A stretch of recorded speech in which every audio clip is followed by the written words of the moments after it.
Podcast powered by Hiscox. I'm your host, Sanjay Parekh. Throughout my career, I've had side hustles, some of which have turned into real businesses. But first and foremost, I'm a serial technology entrepreneur.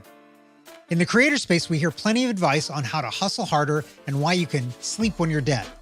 On this show, we ask new questions in hopes of getting new answers. Questions like, how can small businesses work smarter? How do you achieve balance between work and family? How can we redefine success in our businesses so that we don't burn out after year 3? Every week, I sit down with business founders at various stages of their side hustle to small business journey. These entrepreneurs are pushing the envelope while keeping their values. Keep listening for conversation, context, and camaraderie.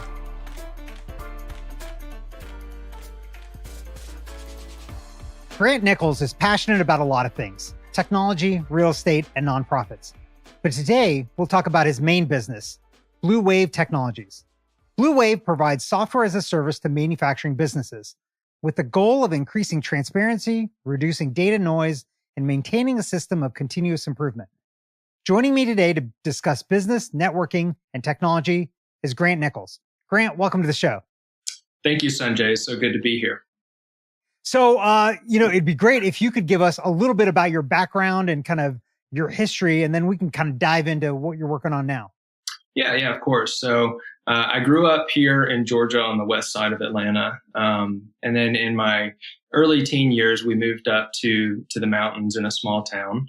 And from an early age, I was raised in an entrepreneurial family, and I kind of had that spirit about me. So I vetted a lot of businesses and projects at a really young age, and ended up landing on doing a landscaping company with my friend. So that kind of kicked off my entrepreneurial journey. And then I actually went to school at UNC Charlotte for international business, but that was the same year that I had started BluWave Technologies, and had really gotten interested in the tech world, in the VC world, and really wanted to go in that direction. So I went to do an entrepreneurship program at a different college. And then after a year of that and doing my business for a year, I actually left school full time and took it away from just this side hustle and thing that I was doing, and actually launched and did it full time. And I've been doing that ever since. So it's been a really exciting ride. Yeah. So you mentioned you've been around entrepreneurship and entrepreneurial ventures for a long time. Like, what else is there? Are there folks in the family that have been entrepreneurial that you've seen, or have you worked in those businesses? Yeah, of course. So on my mom's side and on my dad's side, there's been entrepreneurs. And my parents were entrepreneurs when I was young. So I got to see the lifestyle, the flexibility that they had, and the time that they got to spend with us and even take us cool places doing business. So that was really ingrained in me from a young age. And like I said, I did a few things in high school, but ended up landing on landscaping, and looked into some other entrepreneurial ventures in college, which really didn't work out. Had formulated startup, validation and ideas and things like that, but kind of crumbled the paper on that and let it go. And then landed on BluWave and have just done that full time. And I've done other things here and there, some contract work, just bouncing off of BluWave. The problem is I've got so many different ideas that you can't really do all of them. So anyways, in short, my experience has all been kind of just in the real world, some formal education, but I've been getting a lot of, school of hard knocks lessons. Yeah. Yeah. And that, what you mentioned there of entrepreneurs and having ideas and having way too many of them, that is a perennial problem, I think, with entrepreneurs. So let's dig into that for a second. How do you keep track of those ideas and kind of think about them and get them out of your head? That's a good question. I actually try to think them out all the way, actually, and that's how I get rid of them, right? So I always write them down if I think they're a good idea. If I don't know if it's a good idea or not, I'll run it by a couple of people, and they'll either say, trash or treasure, and then I'll save it or I'll trash it. So I usually keep it in either like my journal or in my phone, sometimes on my computer. So it's kind of hard to keep up with all of them, but it's really just wherever I'm at the time is where the idea lands. So I keep up with it that way, but then I try to validate it through like all the possible applications and markets and industries and things like that. And then obviously some of the biggest pitfalls in all those areas. So like I said, I really try to validate it all the way to the end if it really brings value or solves a problem for a customer. So if it passes through that, it's still on like the bucket list of startups for me, right? So I'm really focused on BluWave right now and growing that. But I always have this running list of other ideas, of good ideas. So like going back to my family is they were interested in a lot of things, like my grandfather in tech, but primarily they were in real estate and law. But he was very engineer minded. So we would always bounce ideas off of each other. And that's how I actually got into business intelligence. Years ago when I was in high school, he had said, listen, drones and business intelligence are going to be the next two big things. And I was like, yeah, whatever. You know, I was a young kid. I just didn't listen. And he passed away a few years later. And shortly after, Amazon released that they were going to be delivering with drones. And I was like, oh, gosh. And so that's when I started to get into business intelligence. So I've got ideas around business intelligence, around drones, around, you know, consumer goods. Really, there is no limit. Really, if I just see a problem or see an opportunity, I try to figure out how I could make it better or solve that problem. Yeah. And keep up with all those ideas. Yeah, I got to say, I have a running list as well. And I'm very happy when I see that somebody else has done one of the ideas on my list, because then I can take it off my list, because the list is definitely way too long for me to accomplish in one lifetime. So I'm happy to see those things exist out in the real world. Okay, so let's talk about BluWave Technologies. First, tell us a little bit about what is it, and then we'll get into how you got there. Yeah, of course. It's a digital platform for continuous improvement, utilizing companies' data on the operational side. So it's helping a company take all of their old systems like paper and Excel sheets and things like that, and creating an automated data collection system for those data points, and then displaying them in visual key performance indicators and graphs to help them continuously improve. And we added a service model to that business as well. So part of the subscription service, it's a SaaS business, is that we actually do quarterly continuous improvement meetings where we identify new KPIs and new ways for the business to improve. So that is a very high level view of the business itself, but it can get pretty technical as well. Yeah. So I want to make sure I'm clear about this. Can you give me an example of somebody that you work with that, and if you can't share the name of it, that's fine. Just describe them. And what is it that you actually do for them? Right. So, for example, we work with like a ham processing company out of North Carolina. Ham as in like the food ham? Like, yes, like country ham, like food and beverage. Oh, okay. So they process the hams and they make different products, right? And there are certain safety and quality measurements that have to be collected throughout the day, the week, the month to comply with USDA, FDA, any types of regulations, right? Right. So they were using paper previously.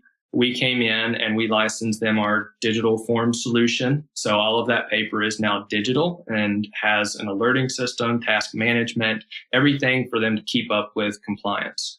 And then on the operational side of their business, on the production side, they have other forms that they fill out as well to calculate efficiency and other top metrics in their industry. So they've replaced their paper that they were using. Their reporting system is now automated. It's not going down and chasing paper through a file cabinet from 3 months ago. They have it at their fingertips, right? So information is the new gold, in my opinion. Yeah. So you're unlocking the information that they already had, making it more accessible, and then being able to report on it in a much more easy fashion, as well as actionable, right? So they can understand how they're performing. Okay. Taking that data and making it actionable for them. That's right. Okay. So how did you get into that? That seems like for somebody that has dropped out of college, it's a very random place to be like, you know what? I'm going to go help people get rid of paper forms. That's actually one of the most common questions that I get asked. It's like, why? Like, why? How? What? So I Yeah, I mean, mentioned, of course, it's valuable and it's useful yeah, and it's yeah, great that you're doing it. But in your history, it doesn't seem like there was this issue that you experienced yourself, or maybe there right. was. Yeah, so I really didn't experience it myself. I just had the vision behind it, and I had a mentor be able to steer me in the right direction. So as I mentioned earlier, my grandfather and I talked a lot about new ideas about drones specifically and business intelligence. So it kind of piqued my interest at a young age, and that had been in the back of my mind. And then I had met some guys at school at UNC Charlotte. So really loved it there. It was a great culture for entrepreneurship. Just even colleges in general, right? There's just a lot of youth, and it just feels like it's startup mode, especially for a freshman in college. So I met this friend, actually a few friends that were interested in business and also in business intelligence, that were majoring in some type of information systems management. So I partnered up with them, and they actually mentioned the idea to me. They were like, "What if we start a business intelligence company, help businesses make better decisions based off their data?" And I said, "That's a great idea." So we just started it as kind of a side hustle, in the college library, sketching it out on the whiteboards and everything. So we just started. That was just the first step, is to just start putting a plan together and validating if there was a market for it and how we could penetrate that market, right? Identifying our competitors, doing a SWOT analysis, all those types of things. We were just kind of validating if we could survive for long enough to make any money and provide some value. So Just to make sure listeners understand what this is, you said SWOT analysis. So that stands for strengths, weaknesses, opportunities, and threats. right. So it's a kind of 2x2 matrix. Yep. Where you kind of analyze all of those things and kind of understand your marketplace. Yeah. Thank you for that clarification. Yep. So we were doing that, and we didn't have a lot of capital because we're college students, right? So we're still eating ramen noodles every day. So we get some money from some family and even some friends at college, like that we had made in the real estate groups and our investing groups that we were involved with. They were like, "Yeah, man, we'll pitch in some money for this idea. Let's go. I hope you guys kill it." So we raised a little bit of money, several $1,000s, and put in some money ourselves for licensing a product and then adding our services on top of it. So we would license these KPI dashboards from a company. We would do the service on top for the business, where we would do all the integrations, and then we would continuously add KPIs and tweak KPIs and things like that. So that's where we started off. But we got our first, several $1,000s. I think we started with less than $5,000, and then it just kind of started to snowball from there. Now, more specifically into the manufacturing industry, we had gotten like 4 or 5 customers. We had done well, kind of setting up the foundation of the business, and then attracted a family friend, which had been looking for a solution like this for the manufacturing industry. So his small venture capital company actually invested in us, and that's where we got the seed capital to actually build out our own technologies and really steer into the food and beverage processing manufacturing industry. Got it. So when is it that you found your first paying client in all of this? Was it before that VC came on, or was it after? Yes, that was before the VC came on. That would have been late 2018. Yep. Probably around November of 2018. And then I had, like I said, we got like up to 4 or 5 clients, and then we attracted the VC. So It was a small VC investment, but it continued to put in more money and provide more resources and things like that, of course. Got it. So have you had to go forward since then and continue to raise money, or have you just been growing based on revenue now? Well, a little bit of both. So hindsight is 2020, right? Whenever you're raising money and starting a business. So we didn't raise enough money, so we raised some more after that, about half of the original amount. And then we've just had revenue for growth over this past probably couple of years during COVID years. Yeah. And how has the pandemic been? I imagine because of the industry you're working with, it's probably been pretty good because everybody still needs to eat, even if a pandemic's going on. Yeah, that's the point of being in the food industry and all of the free food that you get, of course, right? So, That's a nice uh, little side perk there. yeah, you always get food wherever you go. So services did slow down a little bit as far as new business, but we kept all of our previous customers. And then we've been growing slowly since like that first year of COVID. So after that first year of COVID and the pandemic, after it was really locked down, no companies were really letting anybody in to sell to them. And there's a lot of there's a very consultative approach that you have to take because things have to be formatted exactly to their processes.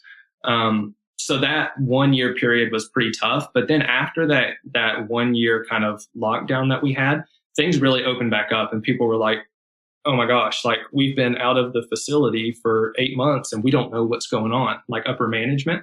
So, excuse me, they started to really push this digital side of the industry 4.0 is kind of what we call it. But pushing this industry 4.0 methodology and ideology, which has really kind of helped our organic growth over the past year and a half. So it was a little slow at first, but then it kind of started to pick back up again. Yeah. Yeah. And so when is it that you made this transition for yourself? So you started this during college, essentially as a side hustle. So so dropping out was basically the thing of like, hey, this is taking off and I need to go full time. Was that the impetus of doing that, or was it something else? It was a little bit of both. So the program that I was in really was teaching things like just not in a flexible manner, I guess I can say. So I really don't want to talk bad about the program. It was a good program, but there was no flexibility in the plans that they were laying out, right? And from running the company for a year, I was like, that's not really how it's working. And I was learning a lot of the things in business that I was just learning in the class. So it felt very repetitive to me. So that was a really big indicator for me to leave. And then also that was the period in which we had received the venture capital too. So that allowed me to leave as well. So it was a couple different factors. Okay. Yeah. That was going to be my other question. How did you make ends meet? But having an outside investment obviously helps that quite a bit. So let's talk about how do you balance all of these things? Because, being an entrepreneur, especially a funded entrepreneur, can be kind of all consuming, right? Because you have this responsibility to not just yourself anymore, but also investors. So how do you think about this in terms of spending time with family and friends and all of those other things?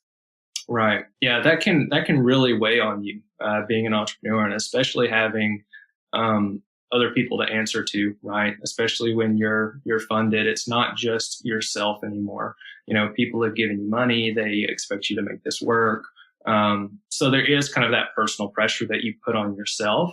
But the way that I find balance is just remembering and recognizing that I can't do and be everything to everyone, because what does fulfill me is not only my work, it's also the time that I get to spend with family, right? And the memories that I get to make with my parents and my siblings and my cousins and aunts and uncles. So I just try to take intensive and intentional breaks throughout the day to create that balance. So I do a lot of planning on my calendar and time boxing and things like that. I make sure to intentionally set aside time for other tasks, for reading, for family, for cooking, for friendships and having fun, going out, doing all the normal things that I need to do. Because part of the work I do is I need to be able to recognize trends. I need to be able to recognize consumer behavior. All of the things outside of my work life usually always end up somehow connecting to my work life. So my family life and my life outside of work, I usually am always able to refresh and connect the dots about things that I'm doing in my work. Does that make sense? So it really does help me reflect and remember what's important. I think it was interesting. I did a LinkedIn post about this a couple of weeks ago about what should work be your life. Should you keep them separate? Should they be an integration? But my perspective is your work should be part of your life. It should be your life, right? You should really enjoy what you're doing. You should be passionate about it. You should be passionate about the people that you help. And you should reflect that as part of your personality. Your work should just be a direct reflection, right? So I try to remember that, and just make sure that I take intentional breaks, because I know it's important, and there's nothing that can replace the memories that you make, right? Yeah. So let's switch gears a little bit and talk about actually running the business. Obviously, you guys are a system that other businesses that implement. So you might be a system that they've implemented that helps run their business. But what about your business? Are there technologies, apps, services, systems that you use to help you run BluWave to make it all better? Yeah, of course. So I do a lot of the marketing stuff. As far as apps, I use a lot of the typical apps, Slack, obviously my email, and some design services like Adobe, WordPress, and things like that. I really try to be my own productivity monitor. So I work a lot in my calendar with time boxing, and this is just kind of a practice that I've learned. I read a book, about Elon Musk, and I think they've talked about it on a lot of different shows and stuff, but he does what's called time boxing, where you set intentionally, 30 minutes to do this task, or an hour to do this task, and then 30 minutes for a break, or whatever that might be. So I found that really helps. As far as apps, I listen to a lot of music while I'm working. So depending on the task that I'm doing, I'll listen to different music. If it's a repetitive task, I don't have to be creative. I'll listen to rock music, or, hip hop, or whatever it is, with words. But if I'm trying to be creative, I try to listen to more instrumental or just dead silence. So it's just really things like that kind of help me be productive, and focus on the task at hand. Yeah, absolutely. I listen to music all the time as I'm getting things done, and very similar to you too. Sometimes it's the instrumental playlist on Spotify, because I don't want to have to tune into the words either. So thinking about kind of your trajectory now, and it's been a couple of years since you've been doing this. Is there a piece of advice that you would give to somebody who's thinking about taking this leap, and launching a side hustle, or taking their side hustle and making it a full-time business? Yeah, of course. I mean, just be curious about it. Of course, always be curious, and always do your validation of the idea, but just start, right? I mean, just start somewhere. If you're interested in entrepreneurship, you're interested in starting this side hustle, I mean, all you can do is fail. That's all that you can do, right? So I look at it like that, but I would say do your market research, do a SWOT analysis, but do those sorts of things and validate it through your peers as well. But just start, just do it, and snowball it, and just continue and persevere, and have faith in what you're doing. And then obviously have passion in what you're doing, and you'll be able to succeed. Now, if you're raising money, if you're raising capital, always ask for 3 times as much as you expect. So that's my only advice there. That's great. Well, last question. If our listeners are interested in finding you, where can they find and connect with you online? I am most active on LinkedIn, I would say. So connect with me there. But the best place is LinkedIn. I'm usually pretty active on there. Excuse me. Very active on there, actually. Okay, awesome. Well, this has been great. Grant, thanks so much for coming on the show.